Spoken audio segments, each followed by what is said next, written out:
Most people building a pension are focused on the wrong risk. A market crash is visible and recoverable. The risk quietly reducing what your pension can actually buy year after year for decades is one most people never calculate until it is too late. In this video, I break down exactly what inflation is doing to a typical UK pension pot in real numbers and why the standard approach to de-risking a pension often makes the inflation problem worse, and 3 things most pension holders should check and potentially change right now. Inflation does not affect your pension pot directly. It affects what your pension pot can actually buy in retirement. And it does this every single year, compounding over 20 or 30 years of drawing income. The Bank of England targets 2% inflation.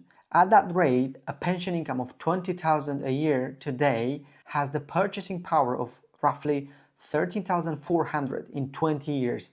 The number on the statement does not change, but what it buys does, continuously and silently. At current UK inflation rates, running close to double the 2% target, the erosion is faster, the compounding is steeper, and the gap between what the statement shows and what the pension can fund in retirement widens significantly. This is not theoretical, it is a calculation, and most pension holders have never done it. Take a straightforward scenario: a pension pot of 300,000 at age 55, an income of 20,000 a year in retirement, rising with inflation each year, a full state pension received at 67, investment returns of 5% per year after fees throughout retirement. At 2% inflation, the Bank of England target, that pension pot combined with a state pension funds retirement income to roughly age 95. The math works. Now, run the same scenario at 3.8% inflation, close to where UK inflation has been running. Same pot, same income, same return. The pension runs dry at roughly age 89, and that's a 6-year difference, not from market crash, not from a bad investment decision, purely from inflation running 1.8 percentage points above the official target. The average life expectancy for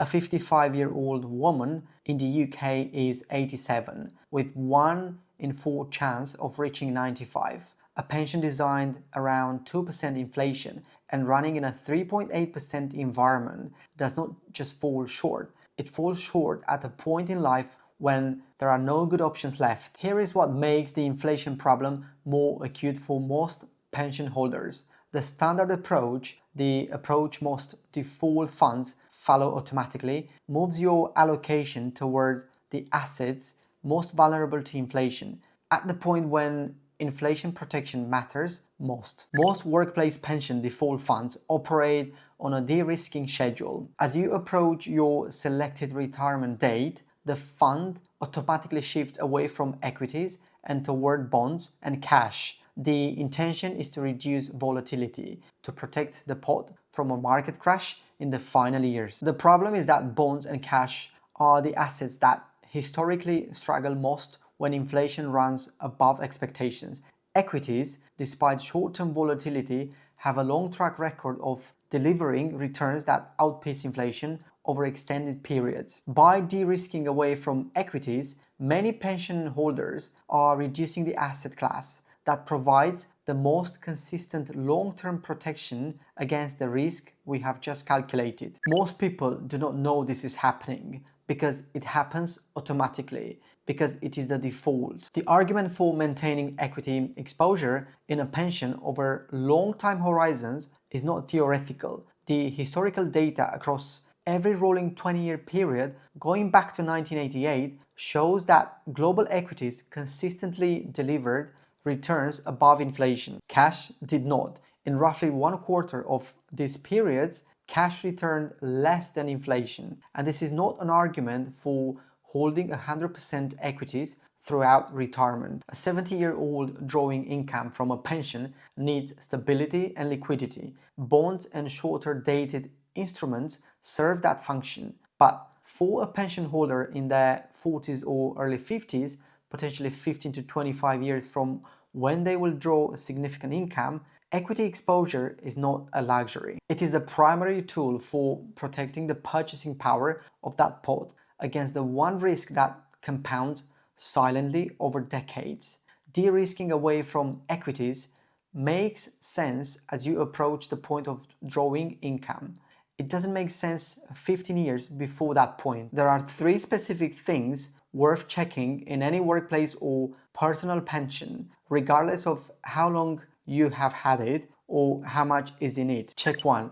Your current fund name and equity allocation. Log into your pension provider portal, find your current fund, search its equity weighting. If you are more than 15 years from your intended retirement date and the equity allocation is below 60%, the de-risking schedule may already be reducing your inflation protection prematurely. Check 2. Your target retirement date. Most workplace pensions require a date at enrollment. Many people set it at 65 and never change it.